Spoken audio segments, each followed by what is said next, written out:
اگر ہم حضور نبی کریم صلی اللہ تعالی علیہ وسلم کے غلاموں کی بات کریں تو غلاموں کا نظریہ جو ہے، صحابہ کا نظریہ، وہ قرآن سے ٹکراتا نہیں ہے، موافقت کرتا ہے۔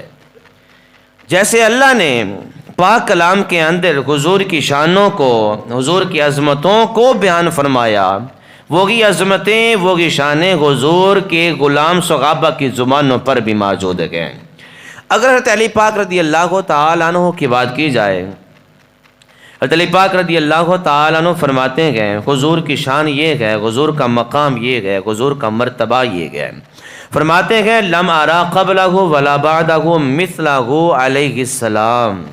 فرماتے ہیں رب کعبہ کی قسم، نہ میں نے حضور سے پہلے حضور جیسا دیکھا ہے اور نہ ہی حضور کے بعد حضور جیسا دیکھا گیا۔ یہ مقام اور مرتبہ ہے حضور نبی کریم صلی اللہ تعالی علیہ وسلم کا۔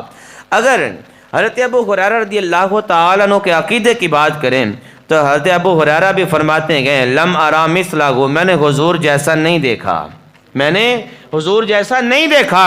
آگے فرمایا ولم اسمع بمثلہ، اور میں نے حضور جیسا مثل کوئی سنا بھی نہیں ہے کہ کسی نے کہا کہ حضور جیسا کوئی میں نے دیکھا گیا، میں نے یہ بھی نہیں سنا، کیونکہ حضور ہی ہے۔ حضور کو جو مقام اور جو مرتبہ اللہ نے عطا فرمایا ہے، ایسا مقام مرتبہ نہ کسی نبی کو عطا فرمایا، نہ کسی رسول کو عطا فرمایا۔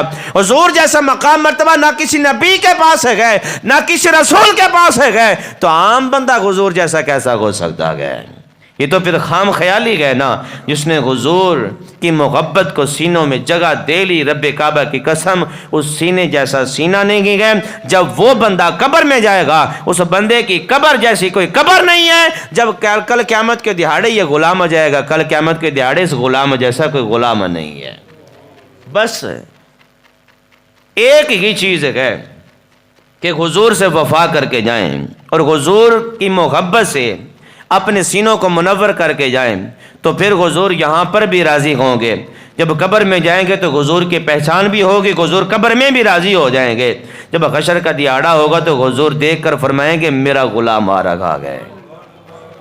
بس بات اتنی سی ہے کہ حضور سے وفا کر کے جائیں، حضور سے محبت کر کے جائیں۔